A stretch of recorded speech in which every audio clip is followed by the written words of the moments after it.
Good afternoon, Nature's fans. Chris again here with Nature's Recreations, former aquascape artist of the year. We are out in Kirkwood, Missouri, doing a pondless stream renovation.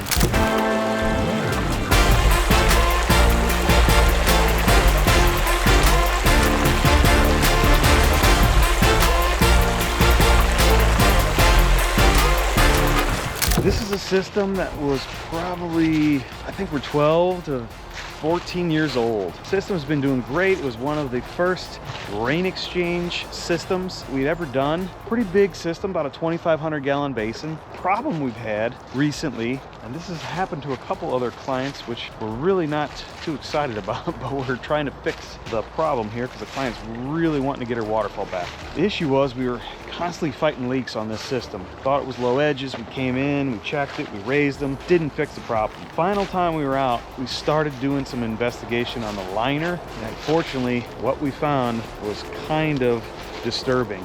It was some ant damage, from what we can tell, that was perforating the liner like Swiss cheese. I mean, it was just everywhere. Tons of little pinholes about the size of a BB, and it just annihilated the whole liner. Luckily it didn't mess with the basin liner yet. For some reason the stream liner just got pretty much disintegrated.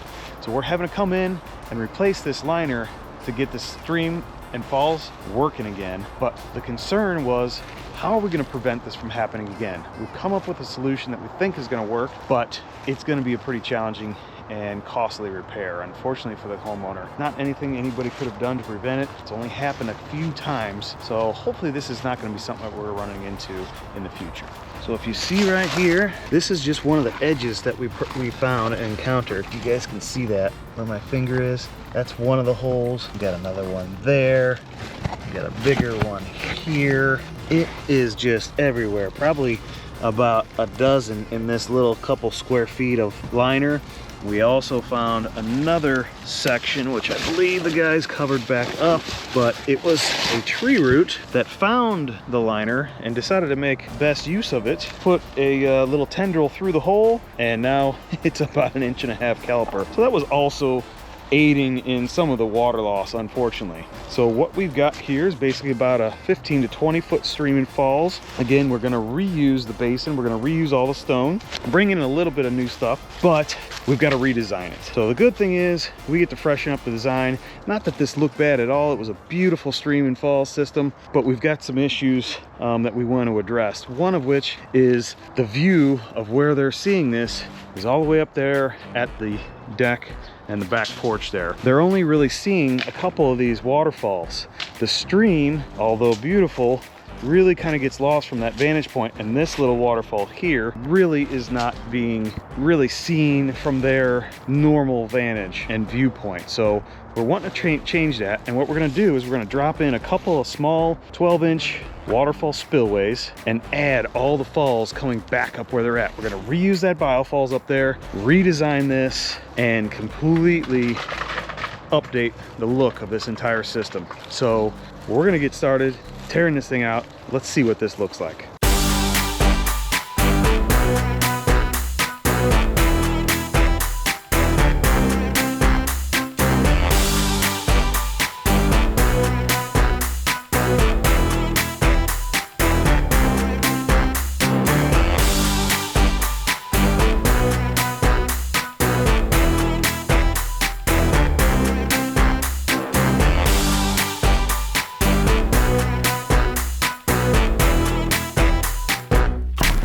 So we've got this whole area dug out and getting ready to pour our concrete pad that is going to be the bottom part of our sandwich for the liner protection.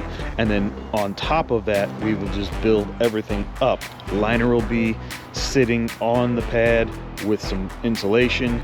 We'll then be encompassing every bit of all of our edges of liner with cement underneath and cement over the top. So it's going to be a really complicated build, but it's going to be necessary because we've got so many of these holes. These darn ants, we found them yesterday actually digging in this area and caught them chewing on it, and there was just a little red ant. So kind of a scary thing to encounter. Hopefully we don't see this anymore, but we're doing what we can to fix this situation and get this customer back up and running with their water feature.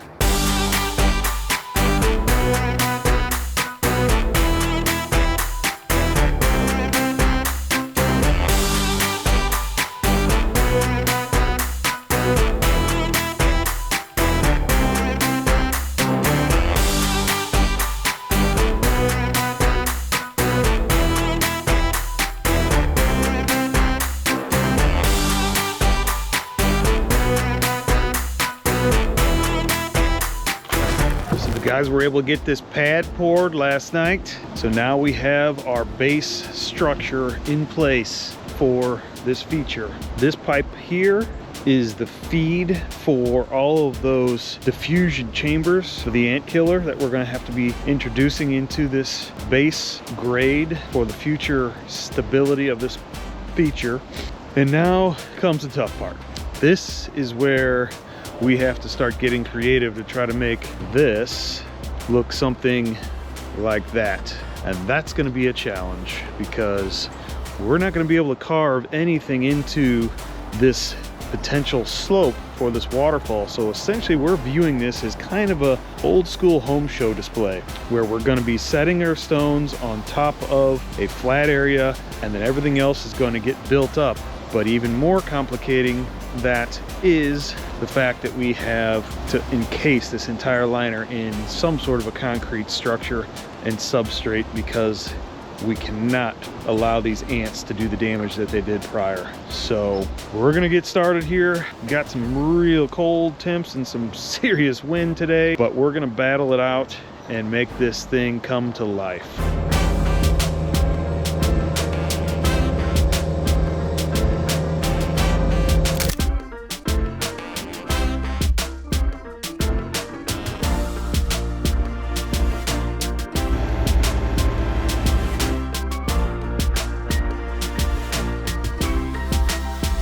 So we got a good start today on putting some stones on top of our liner.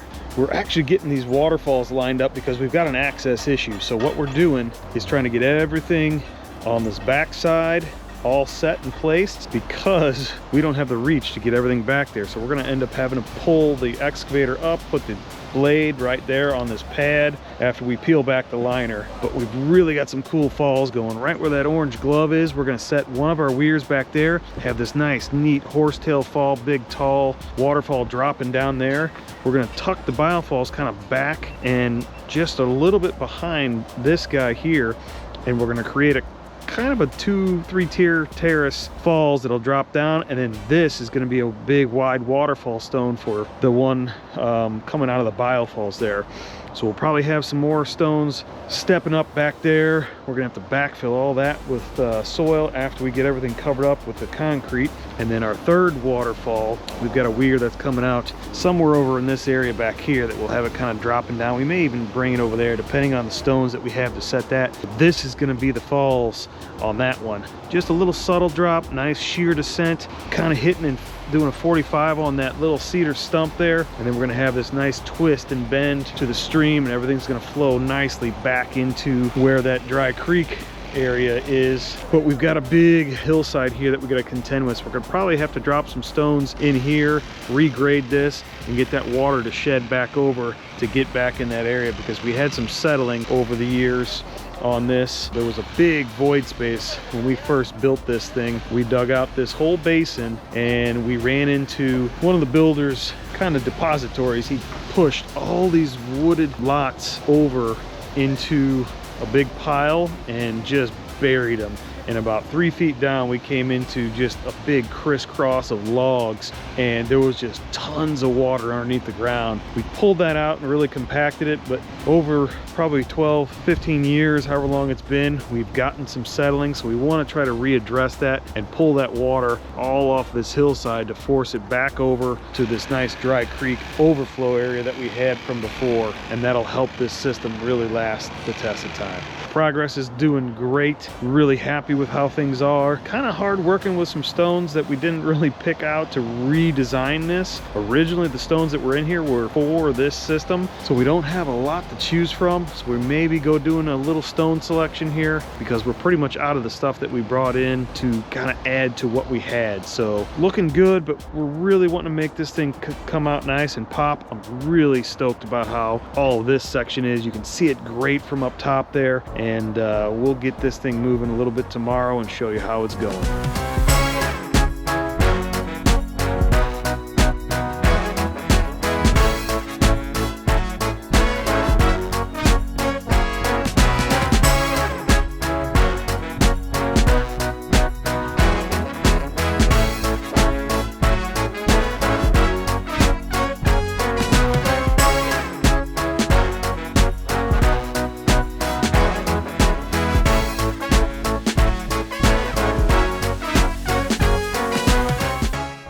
So what we're doing here again is trying to seal this off completely from any ants.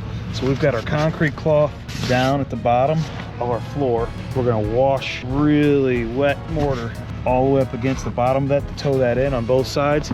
We've already done that on the outside where we've got mortar, real loose wet mortar down in there, wet mortar there. So this whole thing is sealed. When we get to the top where we edge it, we're gonna do a technique like we did over here where we bring the mortar up, we cap this whole thing off, liner's down there, in between two pieces of cement cloth. We've got it completely encapsulated from inside all the way to the outside, leaving no chance for those ants to get in anywhere. It's a whole lot of extra steps to do this. You can see we've had to wash mortar all the way along the back edge there, but it's absolutely necessary to prevent these guys from getting back in here. And then on the floor, just like you can see over there where we mix the gravel in, we pour really wet material all the way in.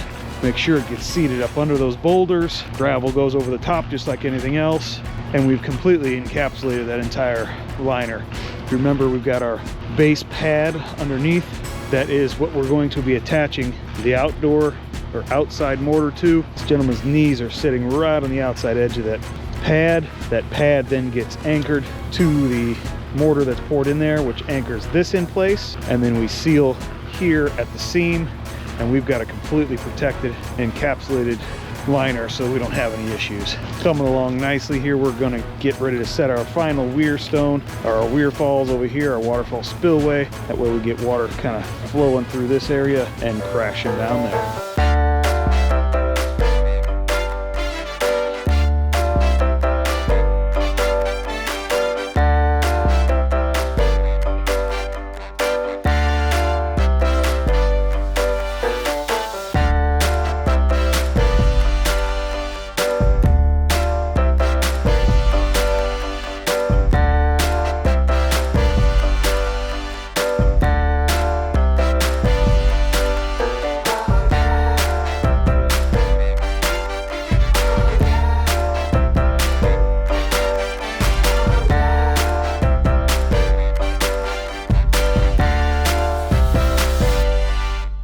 Alrighty guys, Chris again with Nature's Recreations. We're back out in Kirkwood, Missouri on a final wrap up of this redo of an existing pondless rainwater harvesting system or rain exchange system. This was a system that we had unfortunately experienced, or the client had experienced, some major liner damage.